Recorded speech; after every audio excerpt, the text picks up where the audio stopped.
Alhamdulillah. Alhamdulillahirrahmanirrahim. Kembali lagi di Islami Tinda, jamaah Islami Tinda yang dirahmati Allah. Yang baru bergabung kita ingatkan lagi ya, hari ini kita sedang membahas tentang tema yang luar biasa. Temanya adalah stop meremehkan istighfar. Alhamdulillah. Ini Masya Allah. Nah, sekarang kita lanjut lagi nih. Tadi Ustadz Syam nggak mau jawab. Saya telepon Ustadz Maulana. Ustadz Maulana malah bilang gini, udah Li, Ustadz Syam jawab kok, malah balik lagi ke sini. Ciri khasnya beliau kan belain. Iya, belain, iya. Tapi gini, saya tuh bingung nih buat jamaah Islamitin yang ada di rumah juga mungkin mengalami hal yang sama ya. Kalau kita bicara masalah tentang istighfar tuh cukup dengan kata-kata astagfirullah aja atau harus panjang kayak baca Sayyidul Istighfar gitu kan, kayaknya kita banyak yang nggak hafal tuh Syam tuh. Terus kalau misalnya kita bicara masalah jumlah, ini bagusnya berapa kali? Karena ada yang bilang kalau bisa sampai 1000. Aduh, 1100 aja udah pegel gitu ya kan. Apalagi 1000, ini mau izin penjelasannya. Fadhal Ustaz Syam. Bismillahirrahmanirrahim. Tabe guruku Kiai Agus Syukri Mas Fadli serta guru-guru kami yang dimuliakan Allah Subhanahu wa taala, jamaah Islam itu yang dimuliakan Allah Subhanahu wa taala. Ada zikir yang memang sudah ditentukan jumlahnya sama Nabi. Contoh misalnya habis sholat baca subhanallah 33 kali, alhamdulillah 33 kali, Allahu Akbar 33 kali. Pada saat itu ada sahabat yang nambahin Allahu Akbarnya jadi 34 kali. Maka Nabi katakan 33 kali. Jadi ada memang yang sudah ditentukan jumlahnya sama Rasulullah SAW. Nabi SAW ingatkan untuk membaca ini sebanyak ini, sebanyak ini, sebanyak ini. Tapi ada juga yang Nabi SAW katakan, kalau saya 70 kali, kalau saya 100 kali. Ini bukan berarti redaksinya membatasi kita untuk menambahnya. Seperti apa yang dilakukan oleh Sayyidina Ibnu Mas'ud radhiyallahu anhu radhahuma. Beliau itu setiap Jumat membaca Allahumma shalli ala Sayyidina Muhammadin Nabiyil Ummi wa ala alihi wasallam. Beliau membaca salawat ummi 1000 kali. Nabi apakah pernah mengamalkan itu? Tidak pernah.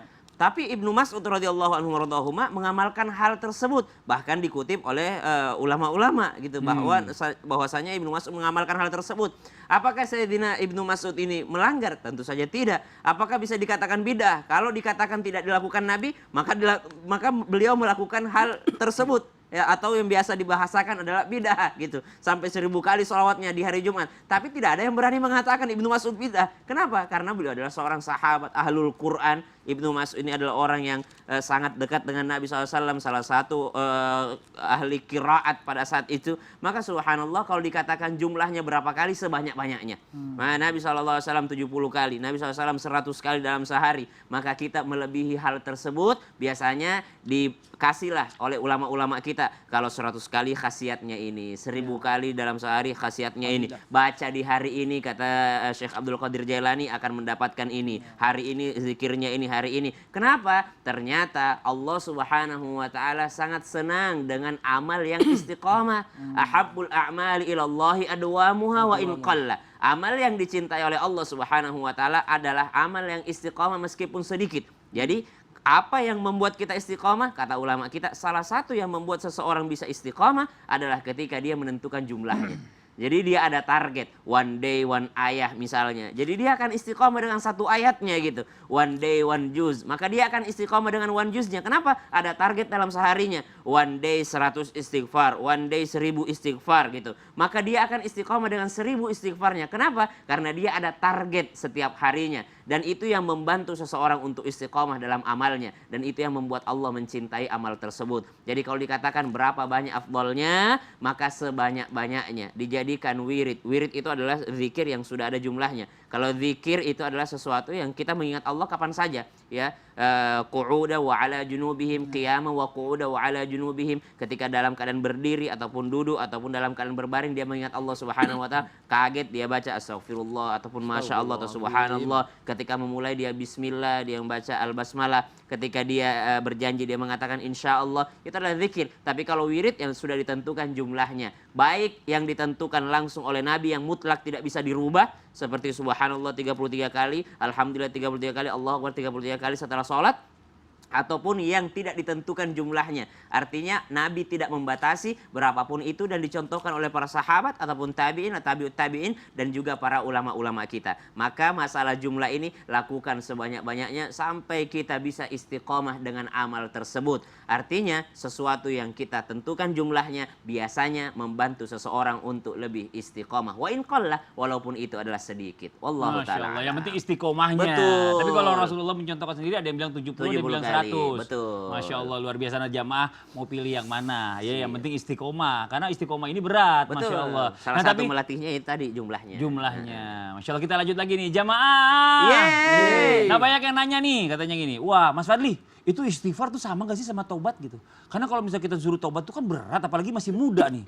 Taubat itu kan harus mandi taubat dulu lah, apalah, sholat taubat lah. Terus ada yang bilang lagi, banyak orang zaman sekarang nih melakukan istighfar itu kayak semacam kayak buah bibir aja gitu. Jangan lakuin, astagfirullahaladzim.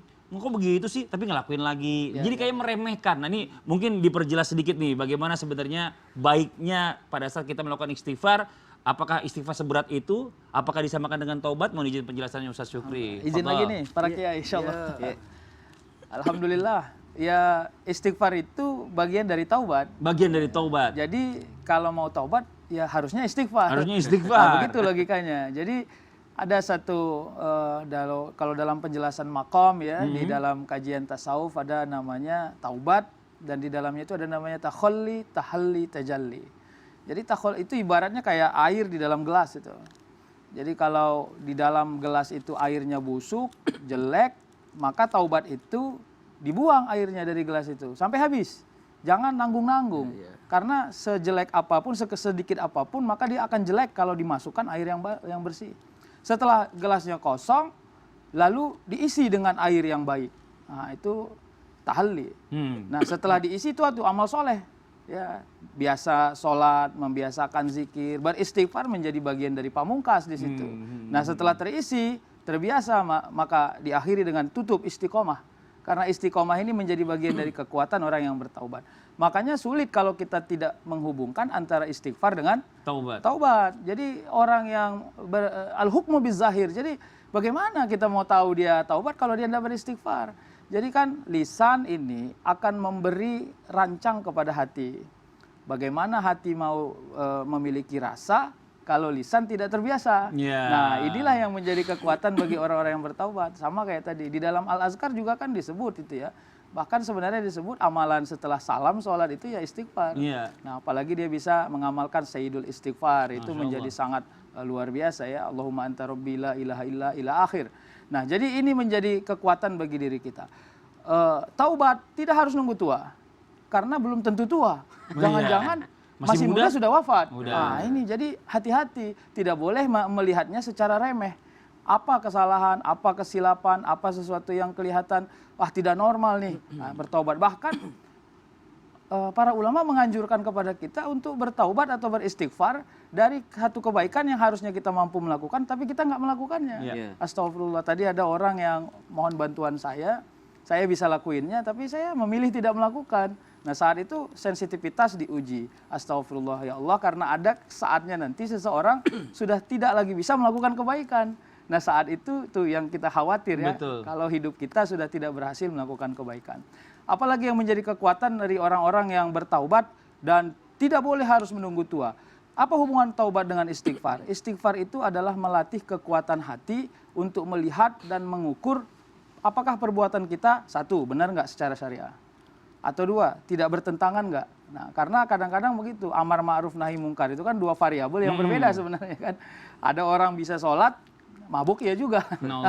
Jadi ya begitu juga, jadi hati-hati. Jadi dia bilang, alhamdulillah nih, saya sholat nggak tinggal nih Ustaz. Mabuk juga enggak. Mabuk jalan terus. Maksudnya. Jadi hati-hati, inilah yang mau dilatih dari orang yang beristighfar, agar istighfar itu memberi warna kepada dirinya dalam kehidupan dia yang berikutnya. Masya Allah. Jadi kalau dibilang istighfar bagian dari tobat, iya. Oh iya, iya jelas. Harus. Kalau tobat nggak pakai istighfar gimana ceritanya gitu ya? Bahaya. Harus istighfar dulu, Iya, baru istighfar tobat. dulu, iya. Tapi nah tobatnya juga harapannya adalah taubatan nasuha. Makasih Amin, banyak nih buat guru kita, Ustaz Syukri, Masya Allah. Jadi buat anak-anak muda yang ada di rumah nih, yang namanya taubat itu nggak harus nunggu tua ya. Jadi istighfar itu kalau bisa dilakukan dari masih muda. Karena kita nggak pernah tahu yang namanya umur. Tadi guru kita bilang, ada orang yang mungkin memang bisa sampai tua umurnya. Tapi ada juga orang yang nggak bisa mencapai tua umurnya, tapi paling nggak dari muda dia udah taubat, insya Allah bisa masuk jannahnya Allah. Amin. Nah sekarang kita lanjut buat jamaah Islam itu yang ada di rumah. Sebelum kita kembali mendengarkan tausiah dari guru-guru kita, saya akan mengajak jamaah untuk melihat sebuah video tayangan lagi ya, tentang suasana tangis haru orang tua angkat. Ini di tayangannya. Tangis haru bahagia tampak dari 14 calon orang tua angkat saat mereka menerima dan menggendong calon anak asuh yang sudah mereka nanti. Seperti yang tampak dari pasangan Sugeng dan Agustina. Mereka tidak mampu menutupi rasa bahagia saat menggendong dan membawa pulang Keisha, bayi mungil yang berusia 4 bulan. Sugeng dan Agustina dulu menemukan Keisha di depan rumahnya di Malang yang ditinggalkan begitu saja oleh orang tua kandungnya. Begitu juga dengan pasangan Khairul dan Sinta, mereka sudah lama berumah tangga tetapi tidak juga memiliki anak. Mereka bahagia saat bisa menggendong bayi Jivan dan membawa pulang bayi ini ke rumahnya.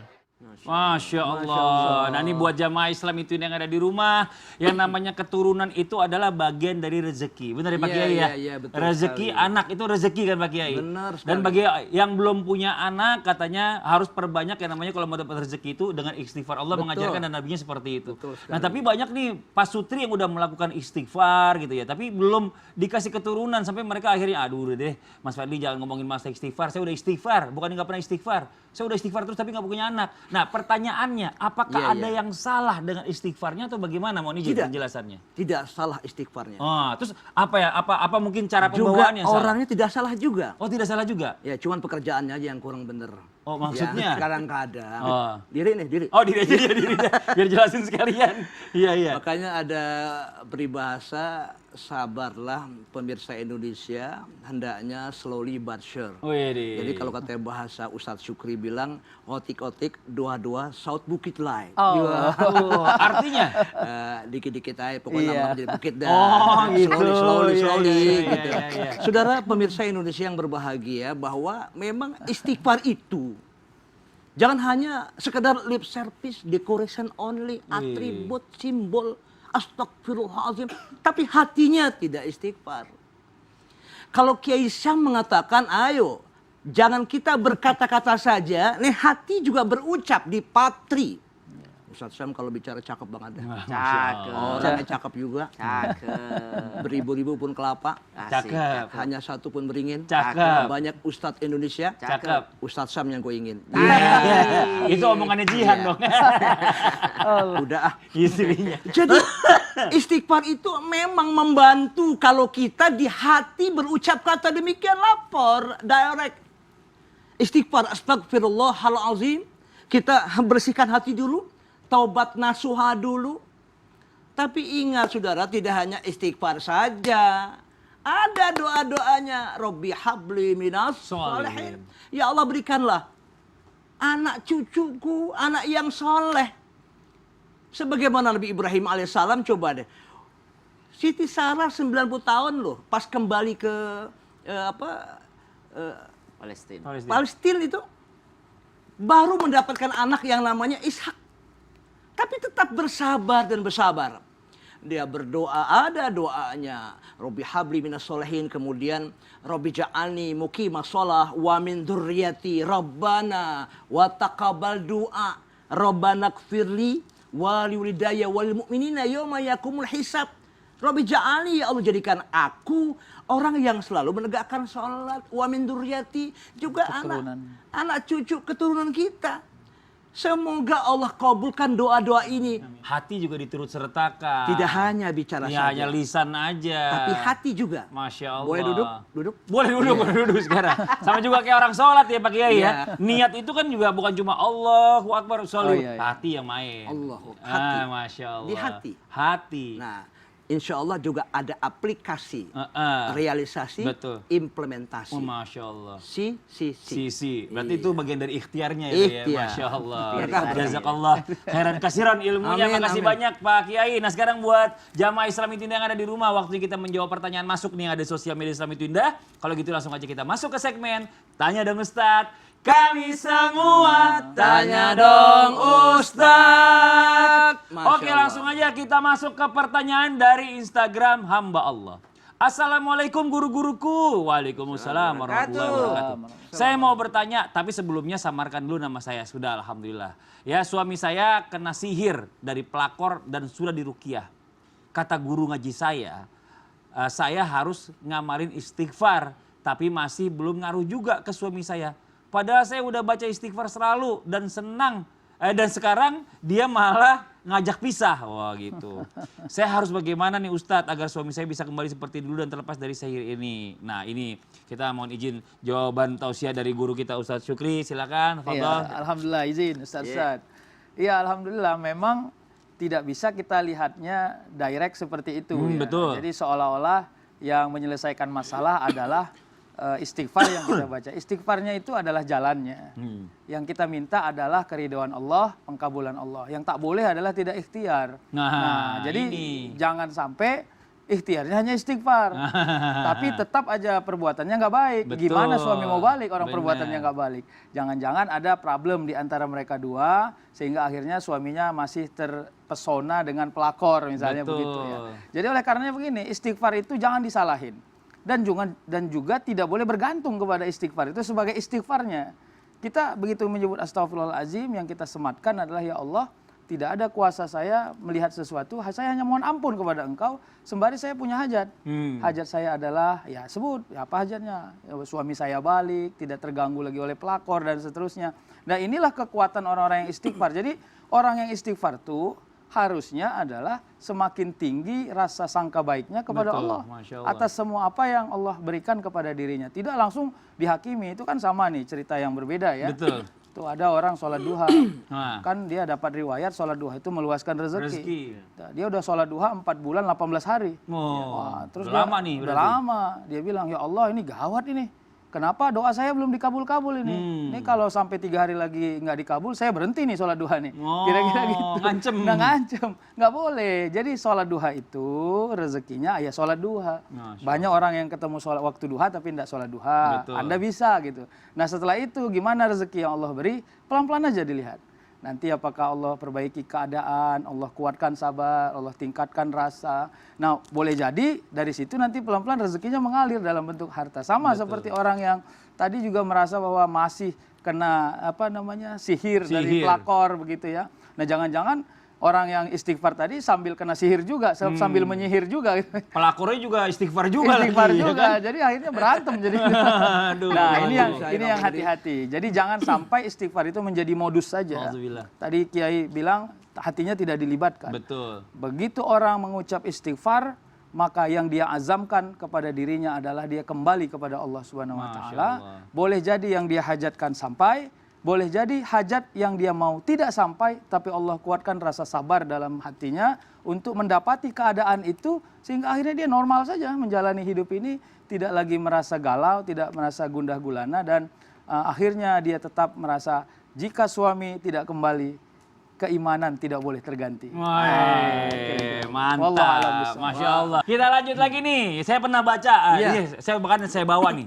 Ini ada hadis nih yang menjelaskan bahwa barang siapa memperbanyak istighfar, niscaya Allah akan memberikan jalan keluar bagi setiap kesedihannya, Betul kelapangan, dan untuk setiap kesempitannya, dan rizki dari arah yang tidak disangka-sangka. Nah ini maksudnya bagaimana nih Pak Kiai? Kak Fadli, Nah. itu ada jawabannya. Jawabannya ada. Ada. Terus jelas maksudnya itu jawabannya apa Pak Kiai? Tapi nggak sekarang. Pemirsa Indonesia jangan kemana-mana. Oh. Nanti kita akan kembali setelah yang satu ini. Oh. Jamaah. Yeay. Oh jamaah. Yeay. Alhamdulillah. Lila. Iklan Cakep. Pak Kiai. Cakep. Siap.